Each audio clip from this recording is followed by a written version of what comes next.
పూరా లోకల్. Parliament budget సమావేశాల్లో the immigration and foreigners bill 2025ను కేంద్ర హోంమంత్రి అమిత్ షా ప్రవేశపెట్టనున్నారు.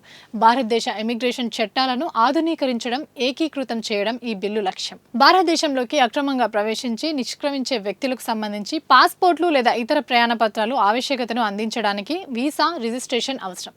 దానికి సంబంధించిన లేదా యాదృచ్ఛిక విషయాలతో సహా విదేశీయులకు సంబంధించిన విషయాలను నియంత్రించడానికి కేంద్ర ప్రభుత్వాన్ని కొన్ని అధికారాలను కల్పించే బిల్లును ప్రవేశపెట్టడానికి అమిత్ షా అనుమతి కోరనున్నారు. ఈ బిల్లుకు ఆమోదం లభిస్తే భారతదేశంలో విదేశీయులకు ప్రవేశాన్ని నిరాకరించే హక్కును పొందుతుంది. అంతేకాకుండా విదేశీ రాష్ట్రంతో సంబంధాల ఆధారంగా విదేశీయుడి ప్రవేశాన్ని నిషేధించే నిబంధనలు కూడా ఇందులో ఉంటాయి. విదేశీ పౌరులు కాదని నిరూపించడానికి అటువంటి వ్యక్తుల మీద రుజువు భారంపై బిల్లులో నిబంధనలు ఉంటాయి. నకిలీ పాస్పోర్ట్ హోల్డర్లకు మాత్రమే కాదు, ఇన్ఫిల్ట్రేషన్ రాకెట్ నిర్వహిస్తున్న వారి మొత్తం వ్యవస్థ కూలిపోబోతుంది. ఇమిగ్రేషన్ అధికారులు వారంటీ లేకుండా అరెస్ట్ చేయవచ్చు. చొరబాటుదారులను రక్షించడానికి ఇకపై చట్టపరమైన విన్యాసాలు ఉండవు.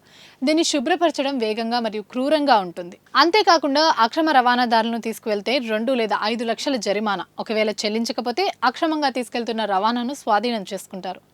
మోడీ ప్రభుత్వం భారత్ను మొదటి స్థానంలో, లీచర్ను చివరి స్థానంలో ఉంచుతోంది. ఇది నరేంద్ర మోడీ ప్రభుత్వం ప్రతిపాదించిన చట్టాల తాత్కాలిక జాబితాలో భాగమైన వక్ఫ్ బిల్లుతో సహా 16 బిల్లుల్లో ఒకటి.